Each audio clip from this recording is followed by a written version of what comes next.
Bueno, continuamos con la próxima sesión desde Uruguay al mundo, desarrollos innovadores en diagnóstico y tratamiento, una conferencia que va a estar a cargo de Carlos Battiani, a quien agradecemos la colaboración por estar presente con nosotros acá. Y comentador va a ser el académico Sinaga y dejo al académico Mushi para la presentación y la coordinación. Bien, la conferencia la va a brindar el doctor Carlos Battiani. Él es director ejecutivo del Instituto Pasteur de Montevideo y del Laboratorio de Biología Vascular y Desarrollo de Fármacos. Es doctor en medicina, tiene un PhD y un postdoctorado en farmacología. Ha trabajado en el diseño y desarrollo de fármacos para el tratamiento de enfermedades cardiovasculares y metabólicas, como obesidad, diabetes y aterosclerosis. Ha publicado más de 50 trabajos científicos en revistas internacionales arbitradas y posee más de 8 patentes de invención. Es cofundador del Eolo Pharma, fundada en 2016, compañía que a la fecha se encuentra iniciando el primer ensayo clínico en humanos en Australia, un fase 1AB, con un fármaco desarrollado en coordinación entre el Laboratorio del Instituto Pasteur de Montevideo que conduce y otros equipos científicos. Dicho fármaco tiene como objetivo la prevención y tratamiento de la obesidad y sus complicaciones metabólicas. Los comentarios de la conferencia van a estar a cargo del académico Eduardo Sinaga.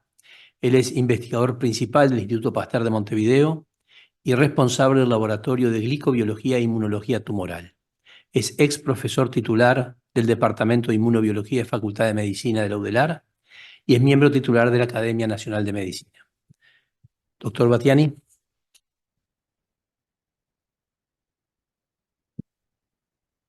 Bueno, buenas tardes. Primero que nada, muchas gracias por la invitación, que la tomo más como director del Instituto Pasteur que a título personal. Y quería hacer primero un comentario en cuanto a que no voy a abordar el tema de medicina del futuro porque no me siento ni preparado, ni cuando charlamos con Eduardo y con Pablo sobre esta charla entendimos que no era el foco. La charla de hoy voy a tratar de recorrer 4 puntos principales. Primero voy a tratar de abordar un tema que me preocupa mucho, que es el hecho de que todavía en nuestra región hay tratamientos habituales de desarrollo natural en el norte y en otros países que nosotros, sin embargo, seguimos muy atrasados y no hemos podido desarrollar. Y después voy a ser como especie de embajador de grupos de investigación del Instituto Pasteur y de la Universidad de la República y voy a comentar acerca de nuevos desarrollos biotecnológicos para tratamientos oncológicos. Voy a mostrar algo que tiene mucho que ver con la presentación que hizo la doctora Lidwan sobre cómo, yendo desde la ciencia guiada por curiosidad, ciencia muy básica de la mesada, al diagnóstico precoz, no solo de cáncer, sino de un múltiple de enfermedades, utilizando también herramientas de inteligencia artificial. Y para cerrar, me parece que todavía en medicina estamos usando poco datos que se generaron en la medicina de ayer y que impactan mucho en la medicina de mañana, por lo menos desde mi punto de vista. Entonces, sin más, voy a empezar por el primer punto y comentarles sobre ese trabajo que Pablo hacía referencia a la presentación, que es una idea que surgió, a mi regreso a Estados Unidos y en colaboración con 2 laboratorios, uno del Instituto Pasteur y otro de la Facultad de Química, donde lo que tratamos fue desarrollar un fármaco para prevenir y tratar la obesidad y sus complicaciones metabólicas y cardiovasculares. Muy brevemente, porque obviamente no es el objetivo de la charla, comentarles que cuando empezamos, nosotros conocíamos que del año 2010 el viejo y querido salicilato, el precursor de la aspirina, patentado como tal en 1898 por Bayer, esta molécula que ustedes ven, que ven acá, había sido vuelto a traer a la clínica en Estados Unidos como una herramienta potente para el tratamiento de la diabetes tipo 2, teniendo resultados incluso mejores que la metformina, que en ese momento era el fármaco casi que el gold estándar para manejo precoz de los pacientes con diabetes tipo 2. ¿Cuál era el gran problema que tenía el salicilato como fármaco para la diabetes tipo 2? Era que las dosis que había que darle a los pacientes eran extremadamente altas. Estábamos hablando de 3 a 4 gramos por día, ¿sí? Y obviamente, más allá de las formulaciones médicas y todo lo que se pudo hacer, eso terminó siendo un gran problema y por ende se discontinuó.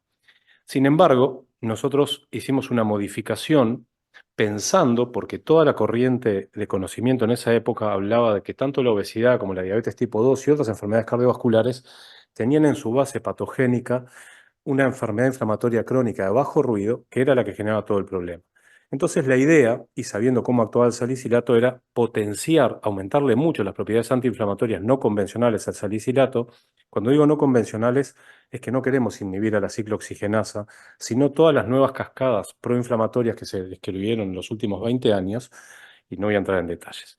Para eso, fue una idea muy elemental, fue adicionarle un grupo que habíamos descubierto cuando yo estaba en Estados Unidos, un nitroalqueno, es un grupo químico muy conocido, pero que en biología se descubrió recién en el 2004 y tiene potentes propiedades antiinflamatorias. ¿Cuál era la idea entonces? Era aumentar mucho la capacidad antiinflamatoria no convencional de salicilato y por ende que funcionara a dosis mucho más bajas in vivo. Cuando empezamos a estudiar el fármaco, nos encontramos con que realmente prevenía y trataba la obesidad y mejoraba muchísimo las complicaciones metabólicas de la obesidad y de la diabetes tipo 2. Pero para nuestra sorpresa, nunca actuó como un antiinflamatorio, sino que lo que terminó haciendo, como muestra esta figurita acá, muy fácil, es prendiendo un nuevo mecanismo de génesis de calor a nivel de la grasa visceral particularmente, creatina dependiente. Es decir, básicamente acá lo que ustedes están viendo es la síntesis de ATP a nivel mitocondrial y ese ATP ¿en qué se gasta? En fosforilar y defosforilar en un ciclo fútil a la creatina. Eso lo que hace es transformar calorías que estaban como tejido adiposo, como ácidos grasos, como triglicéridos, en calor. Esa es la forma en que este fármaco induce la pérdida de calorías en el organismo. Entonces, básicamente, ¿en qué estamos hoy? Hoy estamos en una revolución fantástica para el tratamiento de las personas con obesidad y tomemos en cuenta que la obesidad hoy ya no es un problema estético. La obesidad es una enfermedad crónica, es una enfermedad muy compleja, es una enfermedad que es una pandemia, porque la hemos exportado del mundo occidental incluso al mundo asiático.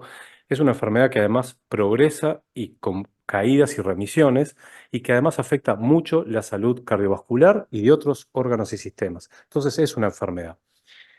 Para que tengan una idea, en el estudio Framingham, cuando se descubren los factores de riesgo principales, la hipertensión arterial, el colesterol como causa de la aterosclerosis, en 20 años salen los fármacos para tratar esas enfermedades. Y en 40 años hay una gran caída de la mortalidad cardiovascular por todas las causas gracias a la aparición de esos fármacos. Sin embargo, la obesidad se describe por primera vez en 1967 como factor de riesgo independiente cardiovascular. Pero pasaron 50 años hasta que las farmacéuticas, la academia, etcétera, pudiera generar un fármaco que realmente bajara y mantuviera a los pacientes con un peso más o menos ideal. Esos fármacos son estos que están acá, que hoy están tan de moda, no voy a decir los nombres comerciales por razones obvias, pero que básicamente simulan la acción del péptido similar al glucagón, que básicamente lo que hace frente a una comida por vía oral, aumenta los niveles, la secreción de insulina, inhibe la de glucagón, retarda el vaciamiento gástrico y por ende además a nivel central disminuye el apetito. Todo esto, estos fármacos lo hacen muy bien y hoy se está viendo que los pacientes llegan a perder aproximadamente entre un 20 y un 30% del peso, no exentos de efectos secundarios, al punto que las compañías, tanto Novo Nordisk como Lilly, que son las dos grandes que tienen estos fármacos ya en el mercado, están previendo que tienen que buscar nuevos fármacos con mecanismos de acción diferentes, porque a largo plazo se prevén complicaciones importantes, en particular desnutrición, etc. Bien, estos son básicamente resultados, como decía hoy Lidwan, son en animales de experimentación, donde nosotros vemos que el comportamiento nuestro es similar al de estos fármacos. Y básicamente, además como ustedes ven, hay una gran pérdida de la grasa visceral, que es una de las características de la obesidad. No solo es el aumento de la grasa, sino el depósito anormal de esa grasa a nivel sobre todo el tejido visceral y abdominal. Pero además hay una gran reversión del hígado graso no alcohólico. Después de haber tenido la prueba de concepto en animales, hicimos todos los estudios preclínicos en distintos países del mundo. Esto es un gran debe que tiene Uruguay. Nosotros no tenemos ninguna compañía que pueda hacer estudios independientes en 2 especies animales, roedores y no roedores, para poder ir hacia la fase humana. Esto obviamente implicó muchos recursos de privados. Todo salió bien y entonces sometimos el protocolo de investigación en Australia, nos lo admitieron y el año pasado empezamos el estudio fase 1A, 1B. El estudio fase 1A básicamente es un estudio de única dosis por paciente incremental. Hicimos 3 cohortes, 200, 400 y 800 miligramos, y a partir de los resultados de ese estudio, que por suerte salió muy bien, pudimos pasar a un estudio ya no en pacientes sanos, voluntarios sanos, sino en pacientes con sobrepeso y obesidad, donde ahora los pacientes están en una clínica durante 15 días tomando el medicamento de mañana y de tarde durante estos 15 días en dosis crecientes de vuelta. 200 miligramos, 100 miligramos cada 12 horas, 300 miligramos, 150 miligramos cada 12 horas y 400 miligramos. Por ahora, estamos en el día 9, porque en Australia van un día más. Estamos en el día 9 de 15 de la segunda cohorte y después tenemos que terminar la última cohorte en febrero del 2024. Con eso vamos a haber terminado el primer estudio clínico que fue desde el laboratorio hasta la clínica en nuestro país. Obviamente que en esta parte del Multiple Ascending Dose, en esta parte donde tenemos durante 15 días a los pacientes, estamos buscando muchos biomarcadores, en particular los relacionados a los más rápidos que uno puede ver cuando trata un paciente obeso, que son la mejora de los marcadores metabólicos, una mejora de la glucosa de ayuno, una mejora en la curva de tolerancia oral a la glucosa en aquellos pacientes que la tienen alterada, la albúmina glicosilada, etc. Bien, ahí faltó decir una cosa muy importante. Obviamente que tengo conflicto de interés porque fui fundador, tengo acciones de esa empresa, pero como no estoy mostrando ningún resultado, omití decirlo, pero lo quiero aclarar. A partir de ahora simplemente voy a contar, como dije, como embajador, de algunos estudios que creo que es muy importante ponerlos arriba de la mesa porque se están haciendo completamente en Uruguay, en colaboración con el mundo, entre dos instituciones, la Universidad de la República y el Instituto Pasteur, y creo que esto lo que muestra es que a veces haciendo pequeños ajustes, a pesar de la poca inversión que se hace en Uruguay en ciencia y tecnología e innovación, en instituciones que tienen gobernanzas diferentes, que pueden adaptarse rápidamente a cambios y que pueden asociarse de una manera diferente, se pueden hacer cosas muy buenas. Nosotros, durante la dirección de Luis, teníamos como un gran eslogan que en el instituto hacíamos muy buena ciencia para cambiar el mañana. Luis luchó mucho para tratar de implementar que ese eslogan pasara a ser un paradigma real. Y realmente nosotros ahora estamos tratando de que realmente la ciencia que hacemos en el instituto, más allá de que sea siempre de muy buena calidad, y eso es lo primero que nos desvela, es que en aquellos casos donde se pueda tratar de que esa ciencia ayude a mejorar la vida de los seres humanos, de los animales o del ambiente, siempre tratar de ir a por más. Y para eso desarrollamos una herramienta que se llama Lab Plus o Lab Más, que la idea es que justamente es algo más que el laboratorio, es una asociación del Instituto Pasteur con un fondo de inversión de capital de riesgo de 25 millones de dólares, que busca transformar proyectos científicos disruptivos en empresas de base científico-tecnológicas que puedan valorizar el conocimiento, que puedan valorizar una patente y puedan ir al mercado global, aspirar a lo que hacen otros países que hace 60 años estaban por debajo de Uruguay y ahora están bastante más lejos que nosotros. En particular, este proyecto, liderado por el profesor Moratorio y la profesora Pilar Moreno, se trata de transformar virus oncolíticos en nuevas herramientas para el cáncer. La compañía se llama GUSCA, fue invertida por $750.000 como fondo semilla y veremos cómo sigue adelante, pero además tengo el gusto de presentar a todo el equipo, que incluye a un hijo de la casa, que además es un gran músico. Entonces, ¿de qué va esta compañía? Básicamente desarrollar nuevas terapias para oncología para tratar de salvar muchas vidas. Ese es el objetivo de los investigadores. ¿Cómo hacen eso? Ustedes saben que los virus oncolíticos tienen dos propiedades. Primero, la especificidad por buscar células tumorales. ¿Cómo lo logran? Básicamente, sea a través del uso de antígenos tumorales. Eduardo puede hablar mucho más que yo sobre esto, que fue su devoción durante toda su carrera científica. Detectar el microambiente tumoral, que es un microambiente alterado con respecto a los tejidos normales.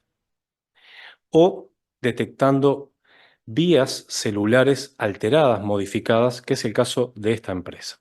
Pero además ellos tienen una ventaja. Esos virus oncolíticos, que normalmente son naturales, hoy se pueden ingenierizar, se pueden modificar utilizando herramientas de ingeniería genética.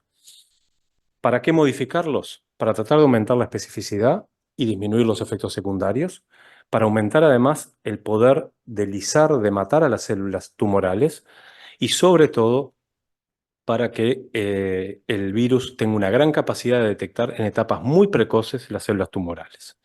Hay algunas pruebas de concepto, esta es la idea, donde básicamente tenemos un virus oncolítico que si lo incubamos in vitro con células normales, básicamente el virus no es capaz de infectar esas células, mientras que si lo enfrentamos a células tumorales, las detecta, las infecta y las va a lisar rápidamente.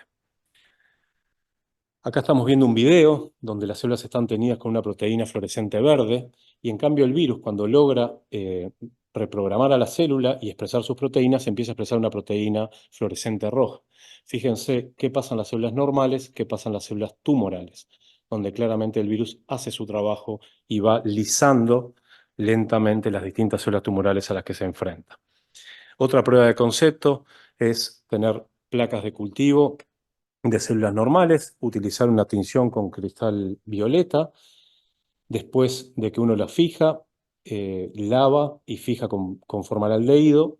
Si las células estaban vivas y estaban formando una monocapa adherida a la placa de cultivo, la tinción que estamos utilizando va a quedar como una gran tintura violeta. En cambio, si las células se desprendieron, se soltaron o se rompieron, se murieron, entonces la tinción se va a ir en el proceso de lavado.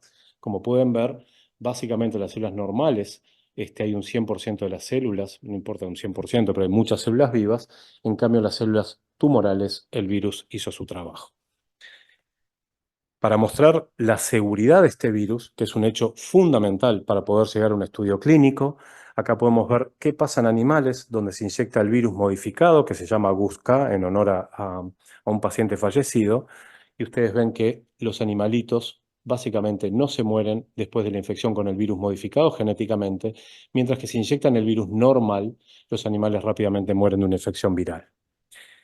¿Qué otra gran ventaja tiene esta compañía y por qué pensamos que desde Uruguay va a poder hacer un éxito a nivel mundial? Porque básicamente casi todas las compañías que trabajan en esta área lo hacen basados en virus en base a ADN. Esos virus modifican el ADN de nuestras células y por eso las autoridades regulatorias son muy duras en aceptar esas terapias. Olvidé decir que en el año 2005 China ya está utilizando esta tecnología y en el año 2017 la FDA aprobó el primer virus a ADN para tratamiento de las metástasis de melanoma que no eran tratables por otras terapias. Sin embargo, hay muchos ensayos clínicos con otros tipos de virus y creo que una gran ventaja que tienen esta herramienta que utilizan ellos es que es un virus ARN. Esto significa que no va a modificar el genoma de las células del paciente y por tanto, una vez que el virus sale, no van a quedar cambios a nivel del genoma del paciente. Y eso es una ventaja desde el punto de vista regulatorio y de la seguridad del paciente muy grande. Hasta acá creo, no sé si me vienen siguiendo, espero no dormirlos. Ahora quería comentarles cómo también en un ambiente virtuoso, en un ecosistema virtuoso, una mente brillante es capaz de ver lo que muchos otros investigadores en muchas grandes universidades, prestigiosísimas universidades, no pueden ver. Para que se hagan una idea, estoy hablando de Juan Pablo Tosar, profesor adjunto de la Facultad de Ciencias de la Universidad de la República e investigador del Instituto Pasteur de Montevideo. Juan Pablo se dio cuenta que agosto en inglés es AUG y entonces sugirió internacionalmente nombrar el 1 de agosto como el Día del ARN, lo cual habla también de la viveza, de la brillantez y de eso estar permanentemente pensando un paso adelante. Ahora, ¿de qué trata la empresa Before RNA? Y acá estamos de vuelta porque nos pareció interesante hablar de cáncer, pero esto aplica a otras enfermedades. ¿Cuál es la idea de Juan Pablo? Es tratar de utilizar los RNA que están libres en la sangre de los pacientes como forma de hacer una detección precoz de enfermedades. ¿Cuál es el gran problema de los RNA libres? Que son muy inestables. Históricamente, me acuerdo en el año 2001, cuando se trató de usar como método de diagnóstico de infartos de miocardio, se fracasaba porque los RNA libres, que no están protegidos por membranas, se degradan muy rápidamente.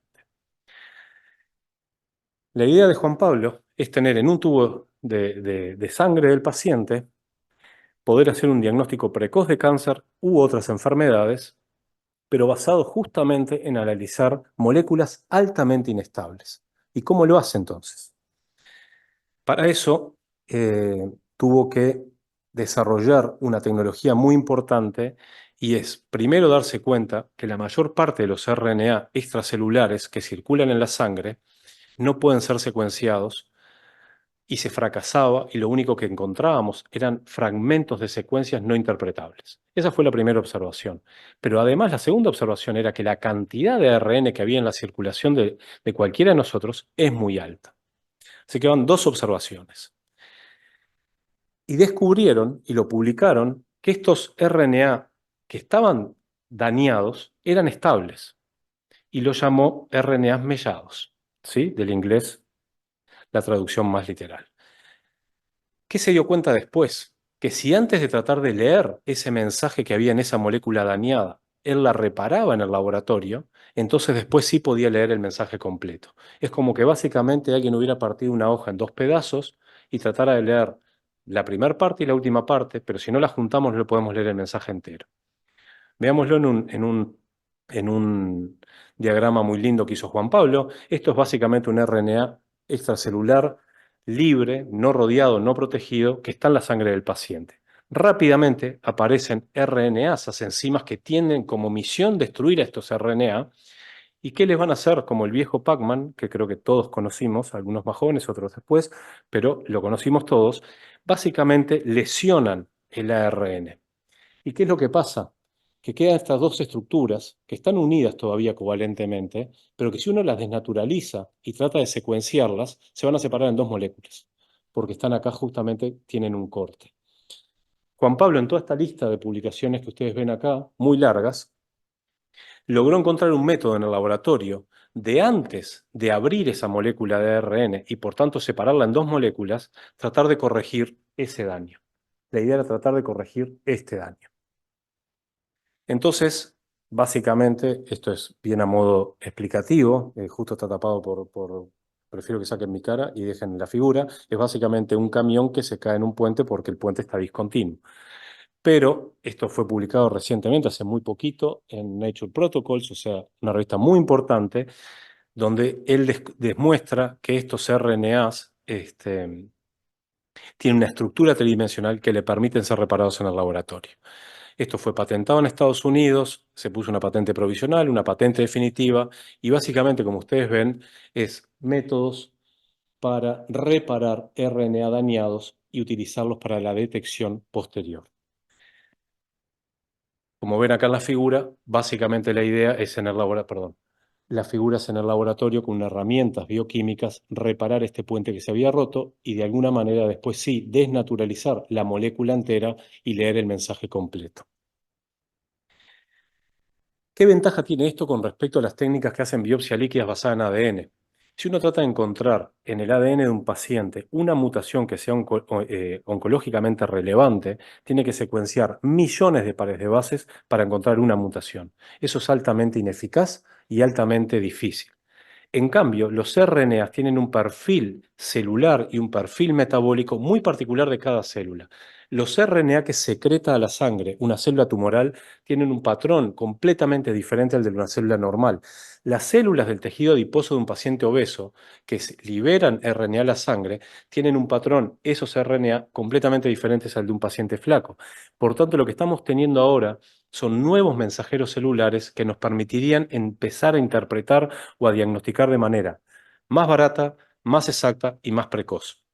Y sobre todo a descentralizar, porque todo el mundo puede usar secuenciadores de este tipo. Lo importante es el mensaje. Perdón. Entonces, con esto básicamente decirles que apostamos mucho a esta tecnología porque creemos que la observación, que además le permitió publicar trabajos en revistas de primerísimo nivel desde Uruguay, le permitió entrar a la puerta grande del Club del RNA, donde entre otras cosas está la recientemente nombrada Premio Nobel, que fue la que inventó la vacuna de los RNA mensajeros, y se codea con ellos como que fuera de Harvard, pero es de Uruguay. Entonces yo creo que eso es muy importante recordarlo. Desde Uruguay se puede, tenemos que sacarnos ese concepto de que acá todo es más o menos y que bueno, está, y no podemos. Y ahora quería terminar, cortito, creo que me quedan 5 minutos, para traer a la memoria, hoy hace 10 años que a mi esposa la diagnosticaron con un cáncer complejo, perdón, y creo que como médicos y como docentes de la facultad, yo ya no lo soy más, pero lo fui durante mucho tiempo, no nos podemos olvidar de algunas lecciones que aprendimos hace mucho tiempo del trabajo más largo en la historia de la medicina, que es un estudio que ahora se llamó Estudio Happiness, el estudio sobre la felicidad, que fue lanzado en 1938, casi antes de que empiece la Segunda Guerra Mundial, en Harvard, y que tenía como objetivo tratar de descubrir qué nos mantenía saludables a lo largo de la vida. Esa era la pregunta que se hicieron los investigadores en 1938. ¿Cuál fue el método? ¿Cómo trataron de contestar esa pregunta? Primero que nada, fue en Harvard, o sea, una población hiperselecta de norteamericanos. El estudio continúa hasta el día de hoy. El profesor del que yo les voy a estar nombrando varias veces, Waldinger, es el cuarto director del estudio. La pregunta que se hacían era, ¿qué nos mantiene sanos a lo largo de la vida y cuáles son los principales determinantes de una vida saludable? Para eso hicieron una cohorte de 268 estudiantes de Harvard. Primer problema, en esa época Harvard era una universidad solo de varones, por tanto la cohorte era exclusivamente masculina. Las mujeres no entraban. Lo segundo es que fue un estudio longitudinal, prospectivo, de carácter epidemiológico, que básicamente lo que hacían era una vez por año charlar con cada uno de esos pacientes, charlar profundamente, mucho tiempo, grabar las charlas y además someterlo a todos los estudios paraclínicos, imagenológicos, etcétera, que fueran lo más avanzados para la época. Y la época fue cambiando, obviamente. Con los sesgos que comenté antes, de la cohorte original, hace unos años seguían 19 pacientes vivos. Obviamente que esto va bajando muy rápidamente porque ya andan en los 100 años. Hoy deben quedar, me imagino, menos de 10. Entre ellos estaba Kennedy, un presidente, ¿sí? Entre los pacientes de esa cohorte cuando Kennedy era un joven estudiante en Harvard. Como dije, las mujeres no estaban incluidas en el estudio original, se incluyeron en los estudios posteriores. Y originalmente este estudio no tenía grupo control. Sin embargo, 20 años después, incluyeron un grupo de afrodescendientes, principalmente de áreas de Boston, pero sobre todo poblaciones socioeconómicamente muy deprimidas, para tener un grupo control bien diferente. Ahí se terminó de armar el estudio Happiness y ahí empezaron a sacarle mucho jugo. ¿Qué concluyeron los investigadores? Que la gente que estaba más satisfecha con sus relaciones humanas, sean familiares, laborales, de amistades, etcétera, relaciones humanas en general, a los 50 años, llegaban a los 80 años de manera más saludable. Esa fue la primera gran conclusión. Esto quiero decir que está confirmado por otros estudios independientes, no es un único estudio. Segundo, que cuanto más fuertes fueran esas relaciones humanas, independientemente y mucho más importante que la plata que uno hiciera o qué tan famoso uno se convirtiera, la persona se mantenía más contenta a lo largo de su vida. Y por último, y creo que es lo más importante, es que estas relaciones humanas saludables permitían y retardaban el disconfort personal, retardaban la aparición y la pérdida de la salud mental, eran mejores predictores a largo plazo de cómo iba a andar el paciente, incluso mejor que la clase social de la que proveían, del coeficiente intelectual e incluso mejor que la genética. Es muy interesante ver la charla TED que dio este profesor, porque es una de las charlas TED de la historia de TED, es una de las 10 charlas TED más vistas en la historia. La más famosa de todas es en el 2015, el año pasado volvió a dar otra charla, pero la del 2015 no tiene desperdicio. Y como él decía, los hallazgos más sorprendentes es que lo que nos mantiene más felices, pero sobre todo lo que más influencia si vamos a ser personas saludables o nos vamos a enfermar precozmente y vamos a perder calidad de vida y años de vida, son relaciones humanas saludables y fuertes y buenas. Y por ende, la conclusión, tomar en cuenta nuestro cuerpo, cuidar lo que comemos, muchos dicen somos lo que comemos, bueno, él lo relativiza y dice, tomar en cuenta nuestro cuerpo, lo que comemos, dónde vivimos, entornos saludables, un ambiente saludable, etcétera, es muy importante. Sin embargo, cuidar las relaciones humanas es muy, muy importante. Y esa fue el gran descubrimiento de este trabajo. Para concluirlo en una simple frase, los genes son importantes. La genética que traemos cada uno de nosotros es importante y gracias a la terapia génica seguramente podamos resolver muchos problemas de pacientes que vengan con una carga hereditaria mala. Pero sin embargo, este estudio confirma que lo más importante para predecir una vida saludable y sobre todo disfrutable es la felicidad. Muchas gracias y por supuesto estoy a las órdenes.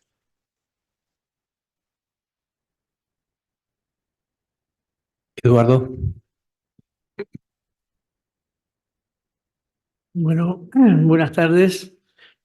Muchas gracias, Carlos, por tu excelente presentación. Inicialmente voy a hacer algunos comentarios por la parte oncológica, que es por lo que me convocaron, donde sin duda el tema de microorganismos y tratamiento de cáncer es un tema que tiene más de un siglo. Hay evidencias de virus, bacterias, parásitos que se han relacionado con la regresión de algunas enfermedades, no necesariamente la regresión completa, pero sí respuestas antitumorales espontáneas, aparentemente porque ha habido una infección. Si vamos al tema de los virus, que es lo que nos convoca, nuestra primera asociación de virus y cáncer son los virus que causan cáncer, los virus oncogénicos, el virus de la hepatitis B, el virus del papiloma, claramente son virus oncogénicos, pero también claramente contra ellos se han desarrollado vacunas que han permitido prevenir el desarrollo de ciertos cánceres donde estos virus son protagonistas. Entonces, la relación de virus y cáncer puede estar relacionada con la oncogénesis, pero también algunos virus que generan respuestas antitumorales, y a partir de ahí es que en la década del 90 se comienza a trabajar en manipular virus para que tengan una actividad antitumoral más fuerte, más dirigida, y entonces ahí se genera el concepto de los virus oncolíticos, donde tiene su hito mayor inicial con el desarrollo, como tú lo nombraste, la vacuna el TVEC, que es una vacuna basada en una modificación del virus del herpes, que ha mostrado utilidad antimelanoma, se usa en el tratamiento del melanoma, genera una respuesta inmune antimelanoma. Entonces aquí ya se abre todo un horizonte porque se llegaron a etapas clínicas de impacto y esto ocupa un espacio a nivel asistencial. Y a partir de ahí, entonces los virus oncolíticos empiezan a no solamente estar en los sueños, sino que claramente están dentro de las herramientas posibles. Entonces aquí en una instancia de la medicina del futuro está bien que los tengamos, porque los virus oncolíticos hoy no hay duda que serán parte de desarrollos indiscutidos, porque los virus oncolíticos no es que llegan para sustituir ningún tratamiento. Los virus oncolíticos pueden potenciar la radioterapia, pueden potenciar la quimioterapia, se asocian de manera excelente con la inmunoterapia. De hecho, parte de su mecanismo es activar al sistema inmune. Entonces, esa es la expectativa, eso es una realidad asistencial, pero hay algunos problemas. Los problemas del uso clínico no son mayores, salvo algunos casos puntuales en algunos pacientes, porque suelen ser bien tolerados los virus que llegan a una etapa de manejo asistencial y suelen ser pacientes que tienen episodios febriles, pero raramente se genera un daño que obliga a la suspensión. El problema de los virus oncolíticos está dado cuando normalmente podemos encontrar que hay respuestas naturales antivirales que desarrollamos por infecciones previas que tuvimos, por reacción cruzada con los virus, y entonces podemos tener que administramos un virus oncolítico, inmediatamente puede haber una neutralización, y eso hay que testarlo y conocerlo bien, y para eso se buscan virus que pueden no estar dentro de ese repertorio de los virus con las reacciones cruzadas, y el equipo de moratorio me consta que trabaja con con esa óptica. Tiene varios, y uno de los conceptos es tratar de evitar desde el vamos que haya una respuesta.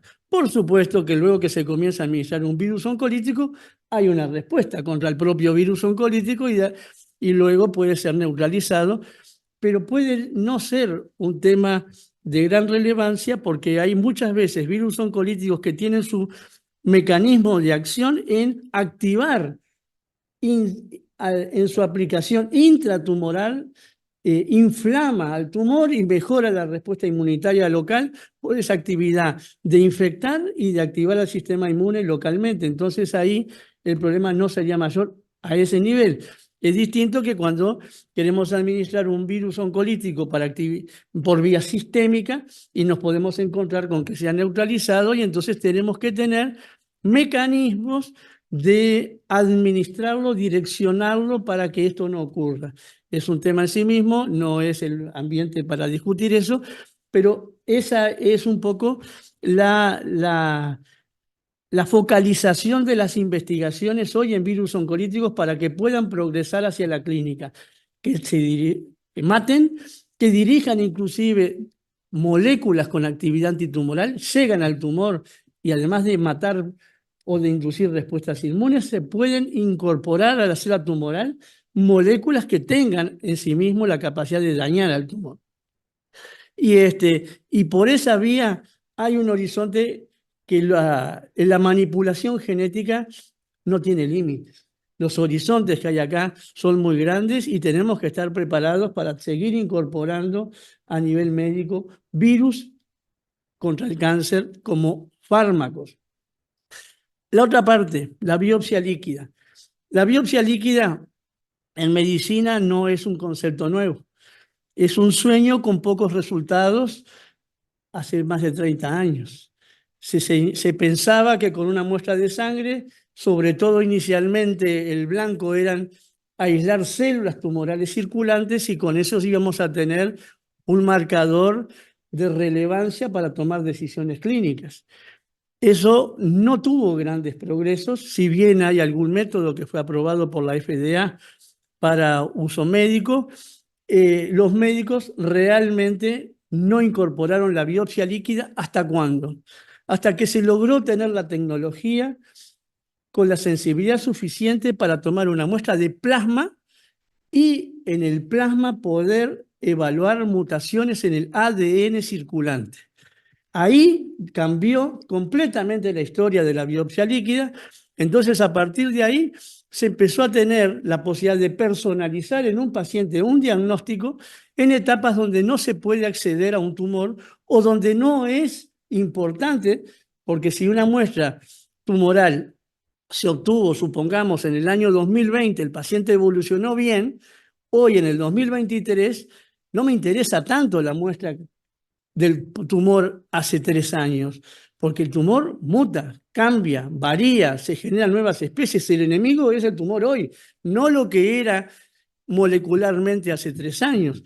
Y si yo no tengo acceso a esa muestra tumoral para hacerle una biopsia, ¿cuál es la opción? Hoy comienza a hacer la biopsia líquida, tomar una muestra del ADN plasmático, poder secuenciar ese ADN, aislar mutaciones que me pueden indicar blanco terapéutico o nos puede indicar factores de resistencia a las drogas que se pueden usar para esa enfermedad. Entonces, eso sí ocupó un espacio y mucho más cuando esto se puede hacer inclusive por NGS, por secuenciación masiva. Entonces podemos tener una información enorme a partir de una muestra de ADN plasmático. Pero, como bien lo planteaba Carlos, el gran tema que también aporta una información fundamental es el ARN. Entonces, el ARN, ¿cómo se logra? Bueno, se pudo analizar desde hace años en las células tumorales circulantes, ha cobrado importancia en los últimos 5 años, 10 años, el ADN de las microvesículas del plasma, sobre todo en los exosomas, que eso es muy importante, porque ahí hay integridad del ARN y uno puede tener una información que no es el ARN plasmático, pero el gran debe hasta ahora es poder decir, tengo un método que me permita aislar y cuantificar, verificar, caracterizar el ARN del plasma. Y esto que ha hecho Juan Pablo Tosar con sus colaboradores es enorme. No solamente se publicó en PNAS, en Nature Protocols, esa es la punta del iceberg, porque hay un trabajo de una categoría, de un nivel atrás, que abre estos horizontes. Seguramente tú no dijiste en qué tumores son los que se ha ido estudiando, tal vez por que hay que mantener un secreto.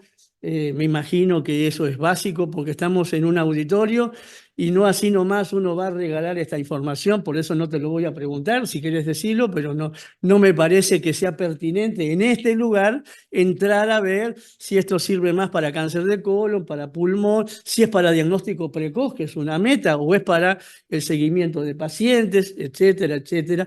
Lo que no hay ninguna duda que el horizonte puede cambiar teniendo esta tecnología.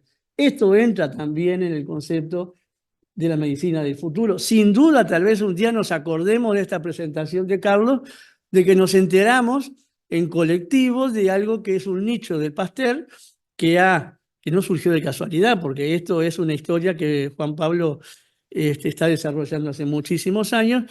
Entonces, esto es de una magnitud científica mayor. No solamente porque se publicó donde se publicó, sino porque ha logrado algo que nadie logró. Y eso puede dar, por eso hay que condicionarlo, datos de biomarcador de cáncer muy novedoso. Yo no lo puedo decir que lo es porque no conozco nada de lo que ha encontrado Juan Pablo en cáncer, entonces, pero que las expectativas están, las posibilidades están, indudablemente. Entonces aquí, esta parte creo que es de gran relevancia. Y termino con el principio de tu charla, porque es cierto que en Uruguay desarrollar algo y poderlo llevar a un ensayo clínico es algo que no es parte de nuestra vida habitual. No es parte. Y lo que Carlos ha mostrado es que esto ocurre donde la historia esta que Carlos mostró no es la única. Hay otros investigadores jóvenes, otros grupos, otros emprendimientos que están en lo mismo. Haber descubierto cosas, haber desarrollado y estar en ensayos clínicos, hecho desde Uruguay, lo que nos hace sentir muy contentos de que hay una esencia que trasciende a lo puntual, sino que es un contexto realmente plural y que tiene sin duda horizontes cada vez más factibles de éxito. Felicitaciones, Carlos.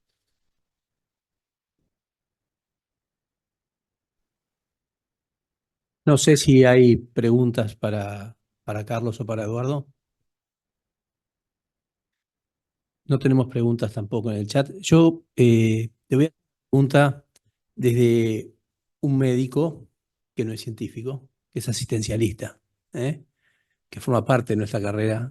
Y te la hago también desde la hematología, que es donde yo trabajo. La biopsia líquida... Ya estoy. Bueno. No es mi señora, ¿eh? Ya voy. Sí. Ya me habría sacado, no me iba a gritar. La biopsia líquida en hematología está cobrando preponderancia.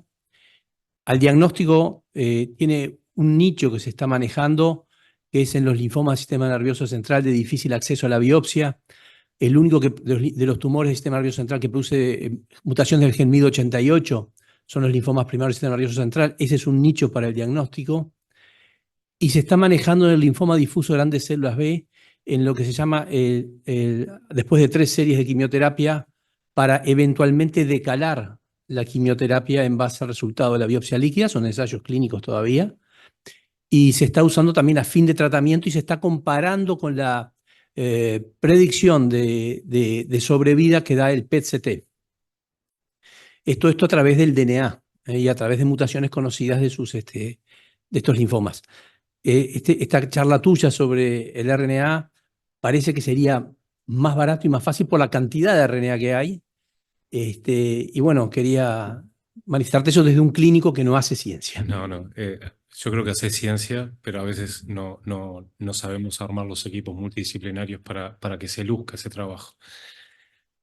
A ver, desde la ignorancia, porque de vuelta estoy haciendo de embajador de un grupo de investigación que lleva muchos años trabajando en esto y no es mi tema de trabajo, pero sí comentar 2 cosas. Por un lado, creo que, como dijo Eduardo muy correctamente, esto es algo que tiene para mí una promesa gigantesca. Es decir, es como que Uruguay tuviera una sub-15 realmente muy buena y vos decís, bueno, se me abre un panorama para dentro de 5 o 6 años. Falta mucho trabajo. Ahora, lo que ha hecho Juan Pablo ha sido realmente muy novedoso, al punto que cuando lo presentó en un grupo de trabajo muy chiquito, terminó de presentarlo y la primera pregunta que le hicieron de John Hopkins fue, ¿ya lo patentaste, no? Y obviamente la respuesta fue no, porque nosotros en eso somos muy descuidados. Por suerte era toda gente, bueno, y tal, lo pudimos hacer. Yo creo que es muy promisorio y es realmente más fácil por dos cosas. Una, porque el patrón, digo, ya acá no tanto yendo a letra por letra en cuanto a la secuencia, el patrón que secretan las células tumorales es muy diferente al patrón que secretan las células normales. Eso es bien diferente a lo que pasa con el ADN. En el ADN vos tenés la mutación, pero hay que encontrarla. Eso por un lado. Después viene toda la aplicación de la inteligencia artificial. ¿Qué es lo que se prevé que haga esta compañía? Básicamente, que ofrezca la posibilidad de reparar los ARN y secuenciarlos, que eso quede en la nube y después, a medida que se sumen y se sumen pacientes y pacientes y pacientes, se empiecen a hacer algoritmos y empiecen a disecar, como ya se hace con la espectrometría de masa, pero ahora con información mucho más relevante, que además, como dice Eduardo, te habla del proceso que está alterado en la célula. Entonces, sin saber mucho, creo que tiene un futuro muy promisorio y sobre todo es muy económico. Y si puedo, en un minuto quería terminar una reflexión. Creo que el estudio Happiness, una cosa que nos hablaba y que no lo pude, se me fue, es que nosotros podremos hacer todos los desarrollos tecnológicos innovadores que querramos, pero que la medicina lo que no va a poder sustituir, desde mi perspectiva, es la empatía médico-paciente. Yo creo que ese tendón de Aquiles, que lamentablemente Uruguay lo viene perdiendo y lo viene perdiendo mucho, este, hablo ya como familiar de un paciente, creo que es algo que lo tenemos que recuperar. Yo cuando presenté el estudio Happiness lo presenté más desde una reflexión de qué le podemos aportar a los futuros médicos, qué importancia le tenemos que dar a esto de las relaciones humanas, que también empiezan con la relación humana adentro del consultorio. Voy a mencionar simplemente que, bueno, después de la experiencia personal, muchos pacientes que he recomendado a un centro internacional, cuando me hacen la devolución, me hablan de qué fantástica la tecnología, qué conocimientos que tiene el equipo médico, pero sobre todo lo que me han remarcado una y mil veces es qué ser humano excepcional, cuánto tiempo tiene para estar con el paciente y nos da su celular. Obviamente, esos son lugares donde los médicos ven muy pocos pacientes por día, pero esos tres elementos, un ser humano excepcional, tiene mucho tiempo para sentarse con el paciente, charlar, escuchar, ver la angustia y sobre todo darle el celular. A mí me parece un acto que en el siglo XXI, con todos estos desarrollos que estamos haciendo, es para remarcar. Quería comentar eso porque obviamente por motivos personales se me cortó, pero bueno, he aprovechado la pregunta y muchas gracias, Pablo. Iván. Sí, pero capaz que serviste. Muchas gracias por tu presentación que me resultó excelente. Quería preguntarte, porque justamente colaboré como tú sabes, con el doctor Tosar y que en esta publicación inicial y con la idea de hacer diagnósticos en enfermedades neurodegenerativas. Entonces, mi pregunta siguiente es, ¿siguió con eso? Porque esto me parece súper interesante, pero pienso que tiene una aplicación a más de que va más allá de lo oncológico. Sí, ni que hablar, y por suerte en esta especie de algo muy disruptivo que está pasando en Uruguay ahora en tiempo real, que es esto de crear compañías de base científico-tecnológicas con fondos privados. Uno podría decir, ojo, que los fondos privados solo quieren ganar plata y nos condicionan la ciencia. En lo personal, lo que he visto y lo que he vivido en los últimos 8 o 10 años, en el camino que estábamos haciendo con Luis, es que es todo lo contrario. Muchas veces el capital privado empuja y ayuda mucho lo que la academia viene haciendo. Y una de las cosas que le recomendaron a Juan Pablo, porque nosotros al crear la compañía, lo que no queremos es que el investigador se transforme en un empresario, porque sería pésimo. Eso fue lo primero que hizo Israel en 1985, cuando llegaron los científicos de la ex Unión Soviética y querían que hicieran todo, y obviamente no le vendían un dólar a nadie, pues no lo conocían. Pero volviendo a la pregunta, una de las recomendaciones que le hizo la empresa de la consultora con la que trabajamos para armar equipos multidisciplinarios y ver cuál es realmente el potencial de la tecnología, está muy bien el cáncer y está bárbaro, pero no pierdas de vista otras cantidad de enfermedades que son una real necesidad médica. Una de ellas obviamente es la neurodegeneración. Después hay muchas otras. Y entonces yo creo que ¿de qué se trata esto? De ponerle la mayor cantidad de gasolina posible o energía eléctrica e hidrógeno, para hablar de un ambiente saludable, para que él pueda volar lo más posible. Yo creo que esto se va a terminar resolviendo una vez que hayan enormes bases de datos donde la inteligencia artificial y la inteligencia del humano pueda empezar a disecar distintos patrones y ahí se van a crear diagnósticos en múltiples enfermedades. Lo otro que quería agregar es que en un trabajo muy interesante de la inteligencia artificial como contestación de médicos, viste que, por no sé acá, pero en Estados Unidos hay muchísimas preguntas por Vox. Vox, sí.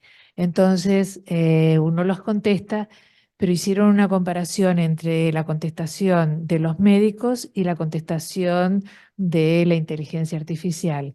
Y los pacientes dijeron que era mucho mejor las contestaciones de la inteligencia artificial que la de los médicos. O sea que hay mucho que podemos aprender y en nuestra universidad lo que están haciendo es justamente usar inteligencia artificial para que nosotros lo usemos como base y corrijamos Exacto. a las respuestas, pero que la parte de empatía Exacto. permanezca.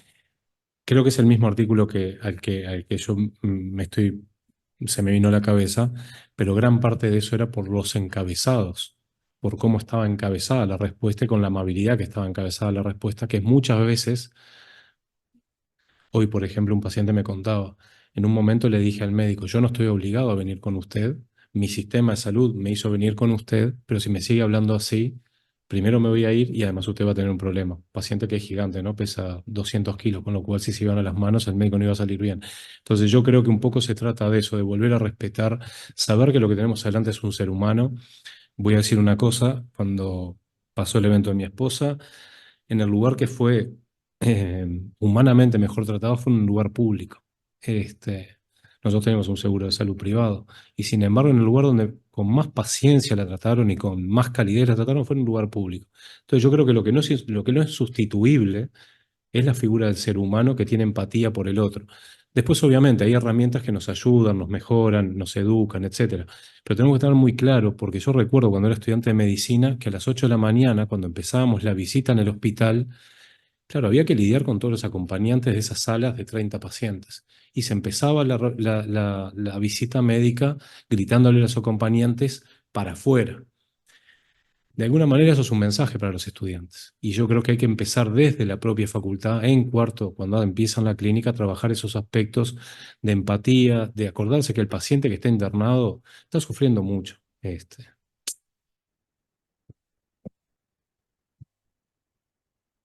¿Alguna Bueno. otra pregunta? ¿No? Bueno, muchas gracias. A Carlos le quería agradecer en particular que lo invitamos para hablar de la medicina del futuro y dijo que no iba a hablar de la medicina del futuro. Pero en realidad a muchos pensadores les han preguntado, en cada uno en su área, de cómo va a ser el futuro. Y los mejores pensadores han contestado la mejor respuesta. No sé. Pero entre la pregunta y poder decir no sé, hay un largo camino que por suerte lo recorriste. Muchas gracias, Carlos, por estar acá. Gracias a Eduardo y a Pablo.